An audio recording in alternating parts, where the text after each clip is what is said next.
Dance master വിക്രമിനെ ആയാലും പ്യാരിയെ ആയാലും മണവാളനെ ആയാലും അങ്ങനെ ഈ മറക്കാൻ പറ്റില്ല മലയാളികൾക്ക്. അത് തന്നെയാണ് സത്യം. അങ്ങനെയാണ് സലീം കുമാർ നമ്മുടെ ഓരോരുത്തരുടെയും ഉള്ളിലുള്ളത്. നമ്മളൊന്ന് പ്രദീപ് ജോസഫിലേക്ക് കൂടി പോവുകയാണ്. പ്രദീപ്, ഇങ്ങനെ ഓരോ ചിത്രങ്ങളും ഇങ്ങനെ കണ്ടുപോവുകയായിരുന്നു. അതെല്ലാം തന്നെ ചിരിപ്പിക്കാൻ വേണ്ടിയിട്ടുള്ളവയായിരുന്നു. അതേപോലെ ചിന്തിപ്പിച്ച നിരവധി കഥാപാത്രങ്ങളും ഉണ്ട്.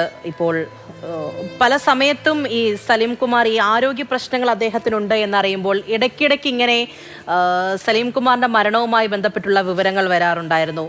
സത്യമാണോ എന്ന് ചോദിച്ച് സലീം കുമാറിനെ തന്നെ പലരും വിളിക്കാറുണ്ടായിരുന്നു. അപ്പോൾ ഇതിനെക്കുറിച്ച് സലീം കുമാർ തന്നെ പറഞ്ഞതാണ്, ഇങ്ങനെക്കുറിച്ച് മരിച്ചു എന്നുള്ള വിവരം കേൾക്കുമ്പോൾ സലീം കുമാറിനെ തന്നെ ആരെങ്കിലും വിളിക്കും, അപ്പോൾ ഞാനൊന്ന് ചിരിക്കും, അത് കേട്ടിട്ട് ഫോൺ ചെയ്യുന്നവരും ചിരിക്കും. അങ്ങനെ ഓരോ കാര്യത്തെയും ചിരികൊണ്ട് നേരിട്ടൊരു മനുഷ്യനാണ് നമ്മളെ വിട്ടു പോകുന്നത് എന്ന് ഓർക്കുമ്പോഴാണ് ആ വേദന കൂടുന്നത്. എനിക്ക് തോന്നുന്നു ആരെടുത്ത് സംസാരിച്ചാലും അദ്ദേഹത്തിന്റെ ചിരിയെക്കുറിച്ച് മാത്രമേ പറയാനുണ്ടാവൂ.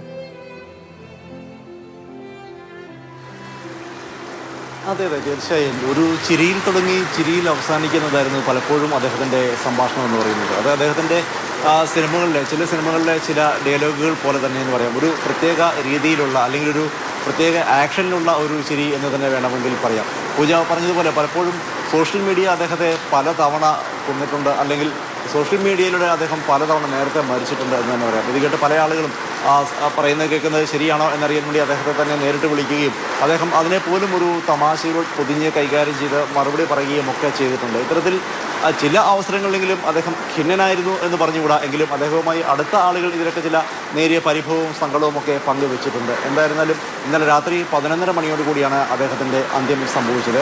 കുറച്ച് നാളുകളായി അദ്ദേഹം ചികിത്സയിലായിരുന്നു. ശ്വാസകോശ സംബന്ധിയായ രോഗമുണ്ടായിരുന്നു, വൃക്ക സംബന്ധിയായ രോഗമുണ്ടായിരുന്നു. അദ്ദേഹത്തിന് കരൾ മാറ്റിവെക്കൽ ശസ്ത്രക്രിയ നടത്തിയിരുന്നു. ഇതിനൊക്കെ പിന്നാലെയാണ് ഒരു 2 മാസം മുൻപ് അദ്ദേഹത്തിന് വൈറൽ ഫീവർ അനുഭവപ്പെട്ടത്. കൂടാതെ ഇന്നലെ കഴിഞ്ഞ പുലർച്ചെ 2:30 മണിയോടുകൂടി അദ്ദേഹത്തെ കടുത്ത പനിയെയും മറ്റ് ശ്വാസതടസ്സത്തെയും ഒക്കെ തുടർന്നാണ് അമൃത ആശുപത്രിയിൽ പ്രവേശിപ്പിച്ചത്. അദ്ദേഹം വെന്റിലേറ്ററിലായിരുന്നു. രാത്രി 11:30 മണിയോടുകൂടിയാണ് അന്ത്യം സംഭവിച്ചത്. ഇതിനിടെ വെന്റിലേറ്ററിലായിരിക്കെ തന്നെ 1-2 തവണ അദ്ദേഹത്തിന് ഹൃദയാഘാതം അനുഭവപ്പെടുകയും ചെയ്തു. അങ്ങനെയാണ് ആ വലിയ കലാകാരൻ്റെ അന്ത്യമുണ്ടാകുന്നത്. ഹാസ്യചിത്രങ്ങളായിരിക്കും, അല്ലെങ്കിൽ അദ്ദേഹം പറഞ്ഞ ഹാസ്യത്തിൽ പൊതിഞ്ഞ ഡയലോഗുകളാവും പലപ്പോഴും ആളുകൾ ആവർത്തിച്ച് കാണുന്നത് അല്ലെങ്കിൽ ഓർത്തിരിക്കുന്നത്. പക്ഷേ ഹാസ്യത്തെക്കാൾ ഒരു പിടി മുമ്പിലായിരുന്നു ഒരു സ്വഭാവ നടൻ എന്നുള്ള രീതിയിൽ അദ്ദേഹത്തിൻ്റെ അഭിനയം എന്നറിയാൻ കേവലം 1-2 ചിത്രങ്ങൾ മാത്രം പരിശോധിച്ചാൽ മതി. അത് ആദാമിൻ്റെ മകൻ അബു ആയിരുന്നാലും അതല്ലെങ്കിൽ അച്ഛനുറങ്ങാത്ത വീട് ആയിരുന്നാലും അദ്ദേഹത്തിൻ്റെ ആ ഭാവാഭിനയം അല്ലെങ്കിൽ ഓരോ വികാരങ്ങളും പ്രതിഫലിപ്പിക്കാനുള്ള അദ്ദേഹത്തിൻ്റെ കഴിവൊക്കെ ആ ചിത്രങ്ങളിൽ ഉണ്ടായിരുന്നു. നാട്ടിലെ ഒട്ടേറെ പിതാക്കന്മാരുടെ വേദനയാണ് അച്ഛനുറങ്ങാത്ത വീട്ടിലെ സാമൂൽ എന്ന് പറയുന്ന കഥാപാത്രം ആ കഥാപാത്രത്തിലൂടെ അദ്ദേഹം പങ്കുവെച്ചത്. തിയേറ്ററിൽ വലിയ വിമിഷ്ടവും തേങ്ങലടികളും ഒക്കെ വരുന്ന ഒരുപാട് സീനുകളുണ്ടായിരുന്നു. പക്ഷേ സലീം കുമാർ എന്ന് പറയുന്ന നടനല്ലാതെ മറ്റൊരു നടനായിരുന്നുവെങ്കിൽ ആ കഥാപാത്രത്തിന് സാമൂലിന് അത്രമാത്രം പൂർണ്ണത കൊടുക്കാൻ കഴിയുമായിരുന്നോ എന്ന സംശയം പോലുമുണ്ട്. അതുപോലെ തന്നെ ഹജ്ജ് നിർവഹിക്കാൻ കാത്തിരിക്കുന്ന അത്ര വിൽപ്പനക്കാരനായ കഥാപാത്രമാണ് ആദാമിൻ്റെ മകൻ അബുവിൽ അദ്ദേഹം അവതരിപ്പിക്കുന്നത്. അത്തരമൊരു കഥാപാത്രവുമായി അതിൻ്റെ അണിയറ പ്രവർത്തകർ ആദ്യം അദ്ദേഹത്തെ സമീപിച്ചപ്പോൾ ഇതിന് താൻ മതിയാകുമോ എന്നുള്ളൊരു സന്ദേഹമാണ് അദ്ദേഹം ഉയർത്തിയത്. എന്നാൽ സലീം കുമാർ തന്നെയാണ് ഇതിന് ഏറ്റവും പറ്റിയ നടനെന്ന് ചിത്രത്തിൻ്റെ അണിയറ പ്രവർത്തകർ പറഞ്ഞു. അങ്ങനെയെങ്കിൽ നോക്കാം എന്ന് പറഞ്ഞുകൊണ്ടാണ് അദ്ദേഹം അഡ്വാൻസ് വാങ്ങിയത്. അതിനുശേഷം അദ്ദേഹം പറയുന്നത് ചിത്രീകരണം തുടങ്ങിയപ്പോൾ ഈ ചിത്രത്തിന് പ്രതിഫലമായി താൻ വാങ്ങിയ തുക തിരിച്ചു കൊടുക്കുകയായിരുന്നു അതിൻ്റെ നിർമ്മാതാക്കൾക്കെന്നാണ്. മറ്റൊന്നും കൊണ്ടല്ല, അത്രമാത്രം ആ കഥാപാത്രത്തെ അദ്ദേഹം ഇഷ്ടപ്പെട്ടു. ഈ സിനിമയുടെ അണിയറ പ്രവർത്തകർ എന്തൊക്കെയോ മനസ്സിൽ കണ്ടുകൊണ്ടാണ്, അതായത് ഒരു നല്ല സിനിമയായി ദേശീയ തലത്തിൽ തന്നെ ശ്രദ്ധിക്കപ്പെടുന്ന ഒരു നല്ല സിനിമയായി ഈ സിനിമ എടുക്കണമെന്ന് മനസ്സുകൊണ്ട് തീരുമാനിച്ചാണ് വന്നിരിക്കുന്നത് എന്ന് തനിക്ക് ആദ്യത്തെ ഒരു ദിവസത്തെ ചിത്രീകരണം കൊണ്ട് തന്നെ മനസ്സിലായി. അതുകൊണ്ടാണ് താൻ പ്രതിഫലമൊന്നും വാങ്ങാതെ ഈ ചിത്രത്തിൽ അഭിനയിക്കാൻ തയ്യാറായത്, അല്ലെങ്കിൽ ആദ്യം അഡ്വാൻസായി വാങ്ങിയ പ്രതിഫലം പോലും തിരിച്ചു കൊടുക്കാൻ തയ്യാറായത് എന്നാണ് സലീം കുമാർ ഒരു അഭിമുഖത്തിൽ പറയുന്നത്. ഇതുപോലെ തന്നെ അദ്ദേഹം 3 ചിത്രങ്ങളാണ് സംവിധാനം ചെയ്തിട്ടുള്ളത്. അത് സാമ്പത്തികമായി വലിയ വിജയമൊന്നുമായിരുന്നില്ല. ദൈവമേ കൈതൊഴാം, കേക്കുമാറാകണം, കറുത്ത ജൂതൻ, കൂടാതെ കമ്പാർട്ട്മെൻറ്റ്. അതിൽ വടക്കൻ പറവൂരിലെ തന്നെ നമുക്കറിയാം എല്ലാ ജൂതന്മാർക്ക് അഭയം നൽകിയ നാടാണ് കേരളം എന്ന് പറയുന്നത്, അല്ലെങ്കിൽ കൊച്ചി എന്ന് പറയുന്നത്. അതിൽ തന്നെ വടക്കൻ പറവൂരിനും വളരെ പ്രമുഖമായൊരു സ്ഥാനമുണ്ട്.